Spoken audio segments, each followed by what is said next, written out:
We wanted to do this impromptu live to talk about all things career design, making sure that the careers that we're stepping into fit our lifestyles that we want.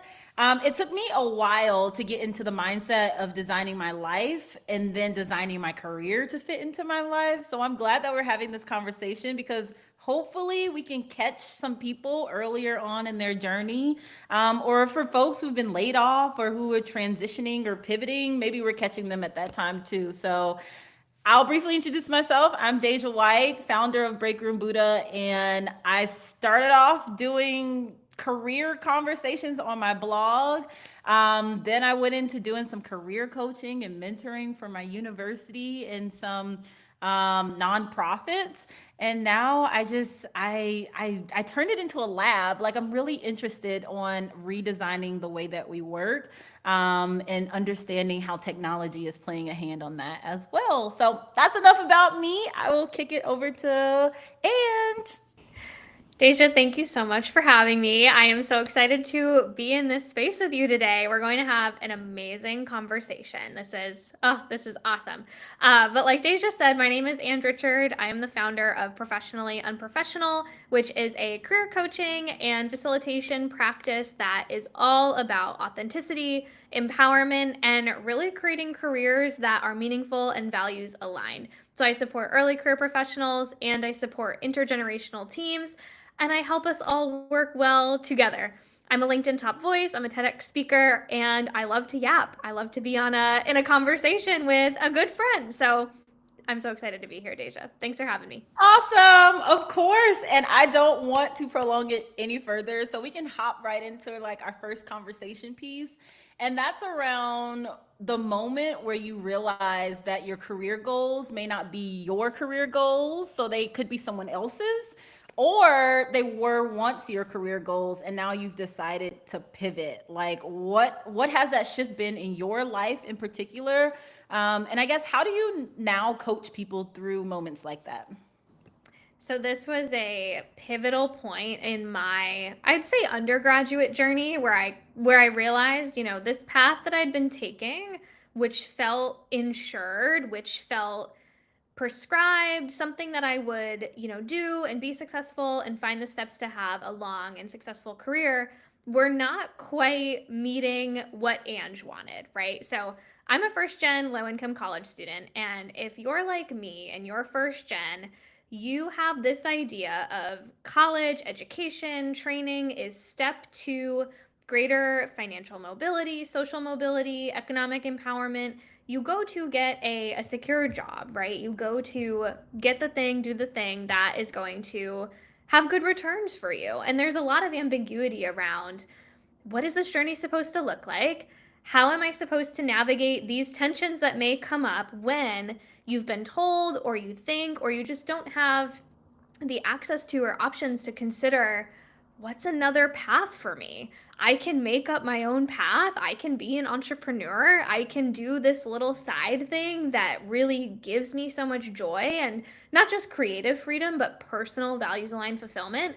That just was never in my periphery until the very end of undergrad when I realized, okay, this K through 6 elementary education major, wonderful, taught me so many things. I'm so glad it's my foundation. I'm an educator through and through. That's my through line in everything I do. I'm not going to be a 30-year veteran teacher in a classroom. Like, I just realized it was not for me. And that has slowly led over the years to this unpacking and reimagining and really redefining for myself, this is what I want my career to look like. I really do have a career that is so constructed and built on many different layers and tenets of my life. I'm a full time PhD student. I fit that in somehow. I own and manage Professionally Unprofessional, which is giving me opportunities to have conversations like these and take on wonderful clients and do the creative, fun, just energizing things that a typical program or 9 to 5 isn't going to allow me to do. And I work part time for a university as a career coach. I've packed those all together. I've stepped them all in. I make the puzzle work because it's what aligns with my values. There are some moments where I miss that, going to the office consistency. So I build that into my life. There are moments when I'm feeling a bit of a creative burnout or a rut. And so I take a step back and go toward the things that I can rely on and I know are dependent. But all that's to say, everything I do, I try to the best of my ability to be values aligned, to be very in tune with what is going to fulfill me. And I know that that process is very challenging to go through. It can be very, very disconnected from what the world of work, from what our education systems, from what maybe our parents or our cultures or our religions might tell us about. Here's what it means to be successful. So I love helping people go through that. I love asking folks big questions about what are your values? What are things that you really enjoy? Like, what makes you tick? What makes you smile? What brings out that excitement in you? Is that something you want to pursue monetarily as a career? Is it something you want to reserve as more of a hobby? What are your non-negotiables, right? So that's my spirit. That's how I approach career coaching and career development. And I just love seeing folks who are early in their career, maybe still in college, maybe figuring out their major, to folks who are in C-suite positions, to folks who are thinking about what's in this next half of my life. The possibilities are endless, and we all deserve that career reimagining that can come from very values aligned career development. Yes, I love that you said like career reimagining. I never considered that, but I'll talk about like the moment for me when I realized like my career goals weren't on the right path. It was early in my career. Well, in college, I went to school for film and TV production. I knew before I graduated that I didn't want to work in the traditional sense of film and TV. I like interned on like production sets and award show sets, and I was like, this feels like we're rushing to wait. So like we everything would be a hurry, and then like we'd be waiting for the next hurry thing to happen. I was like, ooh, I don't think I want to do that. Then I thought I wanted to be like a writer for film and TV. So I joined like a local writers room, and then that really didn't go anywhere, but at least we wrote an entire like TV show series in that room in a couple of months. But I was like, all right, I got to live out that dream. So I think for me, it was me trying things and living out the dreams that I had in my head for what my career would be. And then once I experienced it, I was like, wait, I don't see myself consistently doing these things. Which now I run my life off of experiments, and I always have. Like I've always had like a steady 9 to 5, and then in the background I'd be like doing part-time MC work or hosting work, or I'd be doing like part-time like Instacarting work, and I'm like, I want to go around the city and like see the different things in the city. Let me like just do Instacart so I can go around and see the city and learn my city a little bit better. So I'm like, I've always done things that scratched an itch for me. And I think that is how I've been able to shift my goals. So my goals have always been shifting because I continuously try new things. But I think it started the earliest in my career. I was like, I don't think I would necessarily want to do what I got started in my career doing long term. Um, and I'll never forget a moment. It was time for me to get promoted, and one of my supervisors sent me a job that had nothing to do with what I wanted to do in my career. And I was like, oh my gosh, this is what he thinks I want to do. I was like, I'm not making it clear that like that is not the direction that I want to take right now. So then I got louder about my career goals as well. But we can talk about this later about not telling people everything that you want to do. So like not your big vision, but like maybe your like itty bitty vision that will help you stair step to that big vision. Because not everyone is on your side in the workplace. So we can talk about that a little bit too. But yeah, that's a little bit about like me and like how my career goals have always shifted and how I'm constantly reimagining them.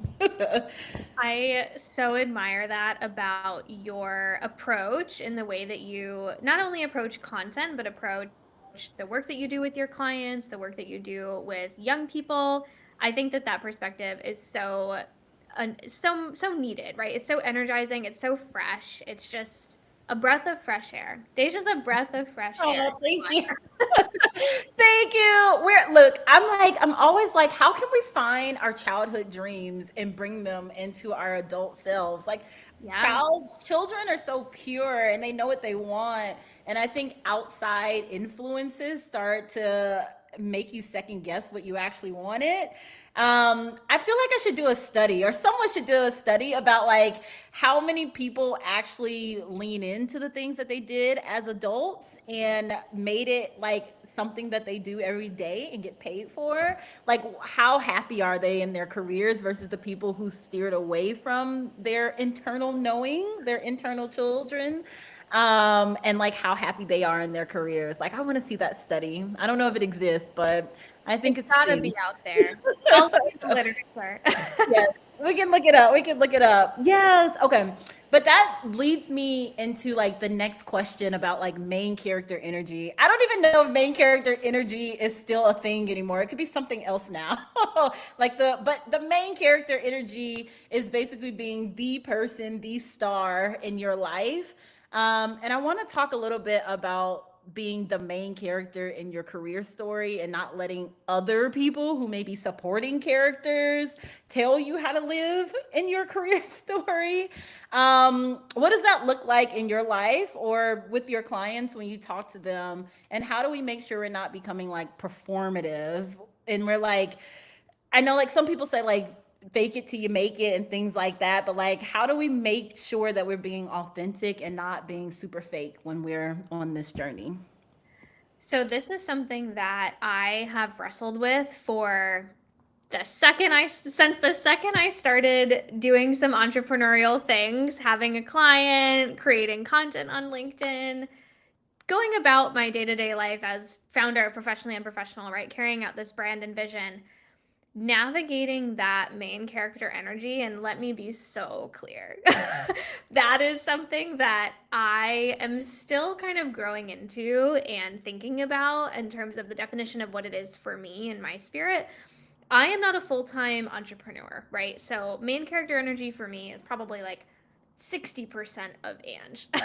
And it looks so different for everybody, but I really take it to mean, again, very values aligned decisions and goals. And at least for me, I can feel in my gut when something that I do is not serving me in the way that I want it to, or the way that I had hoped to. So if that, extra post on TikTok, or saying that extra yes to that coffee chat, or signing up for the event that you read more about it and you go, "Oh no, maybe I shouldn't have maybe I shouldn't have signed up for that."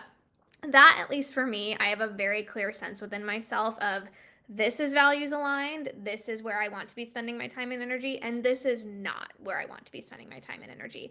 And I think as an early entrepreneur, and especially a young entrepreneur, that definition and that separation, distinction, if it comes for you, is a very slow process, is a very iterative journey, because you want to just grab onto everything. You want to take every opportunity, you want to respond to everyone, but that sustainability starts to dwindle. You cannot do that forever. And so for me, again, main character energy is being super sustainable, very values aligned, and just trying to do the things that will fill me up without tearing me apart in terms of my energy, my time, my work.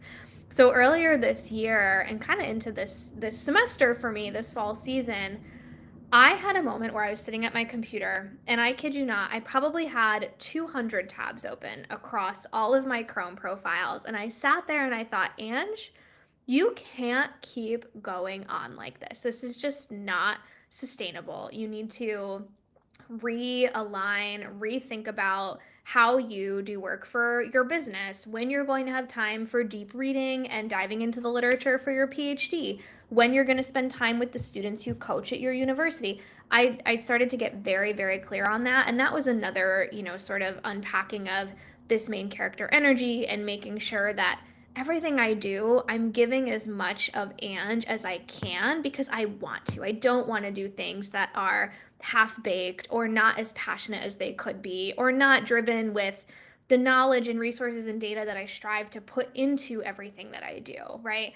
So, all of that to say, main character energy, taking care of yourself, really finding the things that make you sing and that make you really inspired. It's all iterative. These things change, just like work life balance changes, just like our positions may change, just like the people we work with may change. These things are all super iterative. But I encourage anyone who's navigating that journey for themselves, really take a step back and look at everything. Look at your calendar, look at your inbox, look at the things you are choosing to do, because as an entrepreneur, you have full control. I mean, I can choose to go build a curriculum right now. I can choose to start a podcast right now. I can choose to do a million things. I am choosing to do the things that I can afford to do, that I have the time to do, that I have the energy to do, and that I think my audience might like. So take that step back, be very reflective, and you do not have to do everything all at once. There is so much time to build and grow, and that kind of helps build the mystery. Like, give yourself that runway so you can sprinkle and tease what you're working on and get your audience on board. That's just a little content tip. Yeah, I love that you said that. It made me think of a couple of things because I normally write and post things as they come to me. And two things that you said helped bring some things that I wrote in the past. So, one, I made a post on LinkedIn. I think it's a LinkedIn article about like, think before you side hustle. It should also be like, think before you entrepreneur, think before you make moves in your career. And it's just like a giant list of things to think through before you take on anything. It's like, do you have the time? Do you have the money? Do you have the skill set? Where you're not having to like learn, like people say, like build while you fly, where you're not having to build while you fly. Are you giving yourself enough time to learn the thing? Do you have energy? Like I have friends, they're like, I'm so tired all the time. All they want to do is like go to work and then come home and go to sleep. And on the weekends, they just want to relax and watch TV. So like energy is a big thing. It's a giant list. I won't go through all of it. Underneath the link, this LinkedIn video that's showing, I'll drop the link so people can read it. And it's about side hustling, but trust me, I think it applies to all parts of your career. And then the second thing, I am a busybody. I tell like some people, they're like, I want to be like you when I grow up. I'm like, no, you do not. Be like yourself because I have a lot going on. But I think it was yesterday or the day before, I made a post because people asked me to do like a day in the life. And right now I'm in my entrepreneurship era. Like I like freelancing, I like contract. Before this conversation, I was talking to you about like to go full time or to not go full time. Like it's these are thoughts that always run through my head. But I made a post about my busybody schedule. So like when people look at my calendar on my phone, they're like, "Oh my gosh, look at that schedule." I'm like, "See, I don't show people my schedule. I don't record day of the lives." I'm like, "It's just too much and like I don't have the time." But I made a written version of like a day in my week. And I was like, I'm going to 2 networking events. I'm filming 3 podcast episodes. I just ran it all down. Mhm. And then I ended it with a call to action. And I was like, develop your busybody schedule, understand what your energy levels can maintain. And once you write everything down and you see that, ooh, maybe that doesn't align, or I don't feel like doing that, then you just start to remove things, and your work and your life, it becomes centered around who you are, what you believe in, what you value, and that is your main character energy. Instead of calling it your busybody schedule, you can call it your main character energy schedule.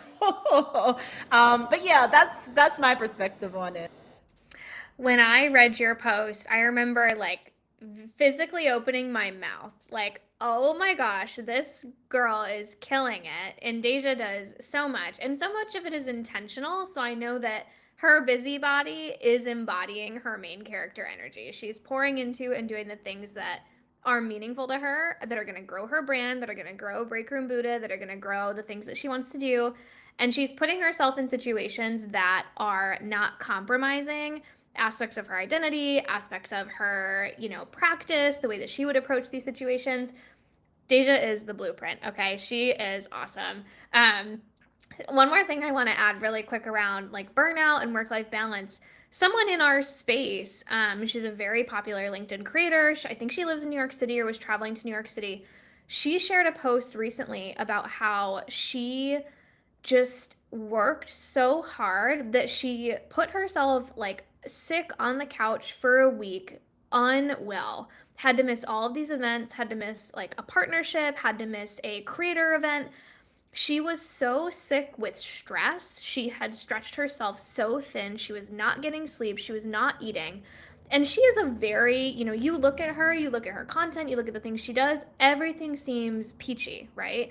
And that's just it was such a stark reminder for me. And I had so much empathy for her. You can only pour so much, you can only do so much. And so when you see folks who are out and about and they are constantly at things, or it seems like they are going, going, going, going, think about their energy, think about their sustainability, think about all these other factors, and realize there's probably a lot that they are sacrificing or potentially going through, and maybe those things will shift over time. Again, it's all so individualized, it's all so personal, but that post from that creator just gave me a real pause and a step back of, okay, like Ange matters, Deja matters. Like we need to take care of ourselves to such a high degree that we can keep being the successful folks that we are. And we need to embody and portray that sustainability and that balance and that intentionality that we want to see in the folks that we work with. Yeah, I will say I I've said this before that I think being a creator is like working a 9 to 5 and being like a business owner at the exact same time. And I don't think most people Well realize said. that. Um, and I've rejected the term creator for many reasons. That being mostly that because I don't want the pressure of that on me. But also like I've started aligning myself closer with people who are business owners, specifically small business owners, because they have systems and they will teach you their blueprints. And I'm like, I'm starting to etch over more towards the small business folks. I had a conversation earlier, and someone was talking about like the founder mindset as well, and how that space is drastically different than like the creator mindset or the small business mindset or even the 9 to 5 mindset with a side hustle. Like it's just so many different types of ways to work and build your career. And I think just finding people who embody what you would like to do in your own career or how you would like to live in your life is so important. And I'm glad that people are starting to open up on LinkedIn about the pressures of being a creatorpreneur or just a creator or just an entrepreneur or a founder or a 9 to 5 with brand partnerships and side hustles. Like it's a lot, not to scare you, but it can get intense if you don't balance it out and take things that naturally fill you up. So yeah. So well said. Yes. Yeah. Gotta find your own internal what's going to work for me. Because what's going to work for me is probably not going to work for Deja and vice versa. And it applies to anybody who's watching, right? Get really reflective on that and talk to someone. Talk to someone in the space. Talk to someone who has a side hustle or has an entrepreneurial, endeavor that they're working on. Talk about it. I think we need to get more open about it. And I love that that trend is happening. Awesome. Okay. It took me a while to get to this side of me. Like I've been doing Break Room Buddha maybe 6 or 7 years, but early into my career, I focused strictly on 9 to 5.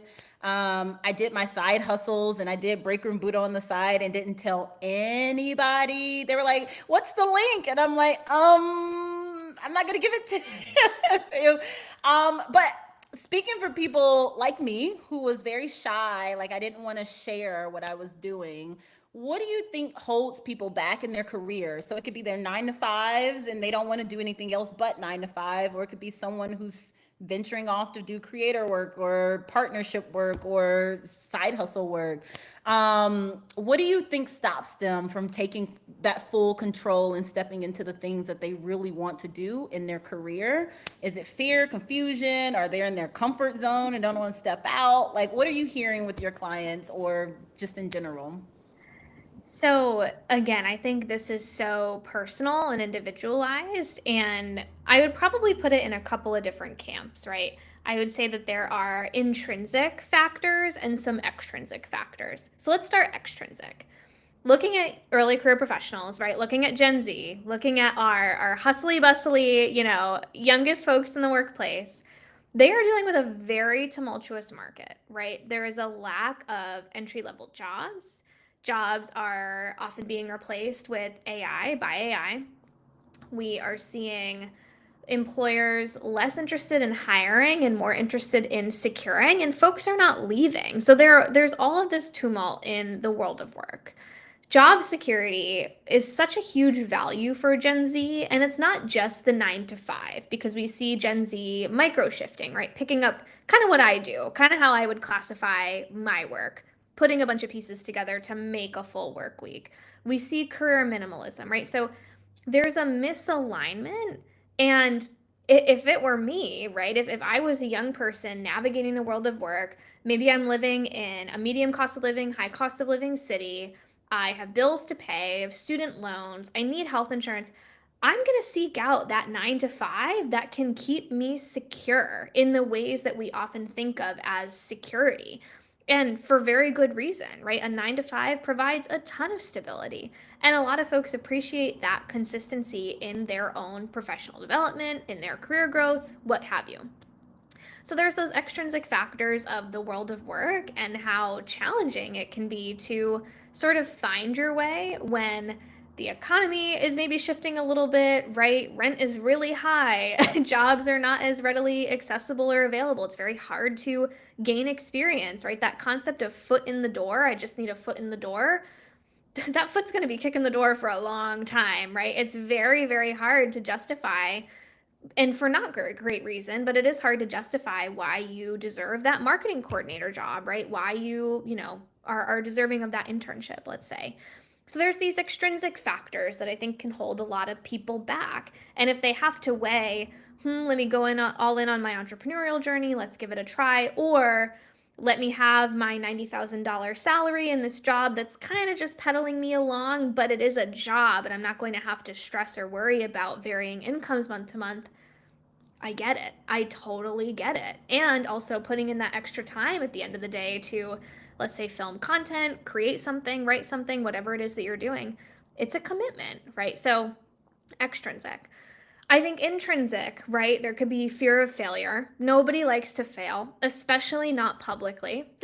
I've gotten more used to that. I've gotten a little bit more comfortable with that. I posted on LinkedIn that I hosted an event last month and nobody showed up. And that was a big moment for me to share the ups and downs, the highs and lows. I pride myself on being able to share those things, and that's what my business is all about. And after that, getting over that fear of failure, I had so many folks in my comments affirming me. I had DMs from people who have been following me for years and I've never heard from before. It was just such a nice affirmation that we all need to be more open and transparent, right? So I think fear of failure and failing publicly, of course, gets people like, absolutely not. That's not for me. I think also potential values, right? If you grew up in a setting that was not entrepreneurial, it can be really hard to identify what that might look like for you. So your values might be more oriented to the stable job or the secure job or the right job, let's say. That can have a huge impact. I mean, there are so many things. It could be confusion too. There is a lot that you can do when it comes to being an entrepreneur, right? You don't need an LLC, but should you have an LLC? What kind of work are you doing? What systems are you going to have in place? How do you want to manage it? A lot of people get an idea down on paper and they think about the very short term. And then when it comes to actually sustaining that idea and building from it and thinking about what even 4 weeks from now could look like, we throw in the towel, right? We're like, I cannot be consistent with that. I didn't even think about what 90 days from now is going to look like. There's a lot of upfront work that has to happen. So I kind of, yeah, put it in those intrinsic, extrinsic camps. There is a lot out there, but I always encourage folks, and I think we're all inherently creative. We all have ideas, we all have things that we really love. Think about it as a potential money earner, a career, a way you can volunteer, a way you can help. I bet there's a way to fit it into your life. Yeah, I love that you said that because I have a question around treating your career as if you are a creative director instead of just as like an employee or a job seeker. If people started to move like they were creative directors or they were like directing a movie, like we're keeping on track with the main character energy, like what are the pieces that need to be in place as a creative director to direct that movie of your life, like your career journey? I love this, right? And it does go so hand in hand with the main character energy. I think it all really starts with a reframe, right? A reimagining of what your career is to you. Because to a lot of us, it is the thing that makes me money. It's just a job. It is a means to an end. It's the thing that I go to every day. I don't even think of it as career. It's just I leave the house and this is what I do, right? So reimagining what career means for you, what that definition is step one. And you don't have to be clear on everything. These things ebb and flow, but some things that may come to mind are I need to feel passionate about what I do, right? I don't like working with clients over the phone. I need to be in person. I need that human to human exchange. Again, so many examples of what this could look like, but those are just a few to kind of get the ideas turning. And right, creative director, how empowering. How cool. You are driving the production. You are on set. You are getting the producers in there. You're getting the camera folks. You're doing the boom. You're doing sound check. It is all on you. And that can be really daunting for a lot of folks. I have this conversation with a lot of my students around agency and how I want them to feel empowered and in control. Taking that control is a very scary prospect, right? Knowing that it's on you can feel incredibly daunting, but I don't say it's on you to mean that you're the only one that has to, deal with this or go through it, or you can only rely on yourself. I mean that to say you have the power to make these decisions. You have the power to bring in the mentors that you need. You have the power to hire and fire those producers. You have the power to think about what is my career going to shape up to? And what do I want that shape to look like? How do I want that to grow and evolve? So, to me, the idea of creative director is incredibly empowering and liberating and so freeing from any potential chains or ideas that I might have around what work, what career is supposed to mean. And I think younger folks are shifting those values too, right? A lot of us are not necessarily wanting to work for work's sake, right? We're not really interested in this strong sense of loyalty. We're more interested in self-expression and authenticity and balance and figuring out how does this thing factor into my life. So, creative director, I love that. I'm going to start calling myself creative director professionally and professional. Forget You founder. I'm should. creative director. You should. And as you were talking, I was like, oh my gosh, I need to write like a blog post. I'm a blogger at heart. I was like, I need to Yes, you write like do. a post about like reframing your career journey like a movie, like you're building a movie from scratch. And I'm like, I can put my hat on. I don't use my degree often, but I will use it for this sense. I can't wait to read that. Hey, I was just doing, what are career moves as like exercises or yoga Yes. poses. So you've got, what's Ooh. career as a creative director? How do you set Wait up a second. Did you write that post or did you have an event about like career moves as exercises?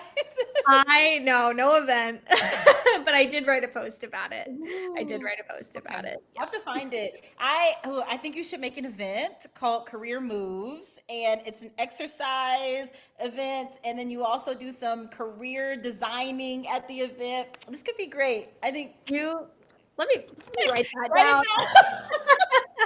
Okay, once a marketer, always a marketer. I'm always thinking about events and activations. You're so good. I love it. Oh my gosh. Okay, yes. Okay. Let's talk about some like action steps. I love like I'm a non-fluffy girl and I like to get to the business and the action and the solutions. What are some things that people need to be thinking about? Like what's the first step? They're like, "All right, I have decided to rethink how I look at careers. It's not just one job, it's an entire it's a entire plan that I want to get on. What are like the things that they need in order to begin? Do they need to start with vision? Do they need to look at their skill set, values, curiosity? Like what needs to be in this pot to get them thinking about career redesign or career planning? So leave nothing off the table, right? To your those few categories you mentioned, right? Skills, values, I'd add in goals, I'd add in preferences, right? Because sometimes the things that we're good at, we don't really want to be doing in our career, and I am so that person. So there can be things that yeah, we're really skilled at, but we don't want to translate into a particular role or title or thing that we pursue on the side. Goals, skills, values, interests, right? Preferences, getting that all clear. And whether for you that means having a big piece of paper and writing it all down, if it means using a reflective exercise that takes you through prompts, great. I have one of those. Contact me, hit me up. Well, we can go through that together. If that means a whiteboard, if you need to, I like an audio voice message, get it all on the table. Get it all on the table. Do not leave anything off, right? Put it all out there. Then you can start to figure out, where do the pieces start to stack up? Where do they start to link together? Where do they feel disconnected from sort of the central themes that you're starting to unpack? And honestly, Deja, I know you leverage AI a lot in your work, and we think about how AI can be helpful here. This is where AI can be a really good friend. You can use something like Google's Career Dreamer, which is literally a play by play of what I'm telling you, more or less, right? It's asking you, to identify some skills and trainings you've had and interests you have, goals, all of these things to help you understand what some potential titles or avenues might look like for you, right? It's a starting point. Leveraging other prompts, and I know Deja has a bunch on her website and on her LinkedIn. She's got a ton to help you unpack some of those questions if you need a support or resource right there with you. I would then bring in people. People are your power. People are incredible. We do so much in isolation, and we think we need to move. Moving silently isn't the same as moving isolated, right? I try to my best effort to bring in a mentor or a sounding board or someone I can partner with in just about everything that I do. And yes, that takes time, but it also allows me to hear different perspectives, to get out of Anja's head, because this head is just thinking one way, right? To be questioned, to be critiqued, to be challenged on something. I value that so much. And I think we can all benefit, whether that is a career coach, whether that is a mentor you've had for a long time, could be your partner, could be a friend. Get somebody in the room with you as you contemplate all of these things. And then step 3 is figuring out, what is one action I can take today to get myself closer to these values, these goals, these interests, these preferences. I think a lot of times, again, we get so bogged down or overwhelmed by the fact that I need to upend my whole life. I need a title change. I have to leave my job. I should do all these things. One small thing. What's one thing that you can commit to? Maybe that is a weekly thought leadership post on LinkedIn. Maybe it is starting a newsletter. Hey, it could just be building kind of your book of business. Build all those contacts, get that spreadsheet out, and think back in the Rolodex. Who is in there that I want to reach out to about my ideas? Maybe it's making 5 new connections that are outside of your industry each week. Little things. Give yourself SMART goals, right? Specific, measurable, achievable, realistic, time bound. One thing that you could do tomorrow that you could start. Keep it simple, the ball will get rolling, and then you add in that second thing. Once that confidence starts to grow, once you're feeling more empowered, once you're starting to put that hat on of creative director, the path will follow, right? The ball will keep rolling and it'll keep growing bigger. And that's what I would do if you're just getting started. If you're really in this position of, I have so much at my fingertips, I need to figure out what it means, get it all out on the table, bring in people to talk about it with, or you'd leverage AI to the best of your ability, and then pick one small thing that you could start doing tomorrow to take action on it. I love that you said that, because someone was posted the other day, and they talked about hiring like a resume writer and hiring a bunch of other people to bring along with them on their journey. And I made a comment and a post like I always do. And I was like, I actually don't think, I think the idea of bringing all of the people that you pay for is reserved to people who are starting from scratch a lot of times, or people who are in a career pivot. Like they've been somewhere for 10 years and now they need like a career turnaround, for a lot of those like more expensive services, because she was diving into expensive services. And I give you that context because it's very similar to what you just said, the advice that I gave her. I said you have to move beyond paper. In this case, her paper was her resume, and she felt like she was stuck. In your example, the paper is I'm in this role that I no longer like, and I feel like I'm stuck.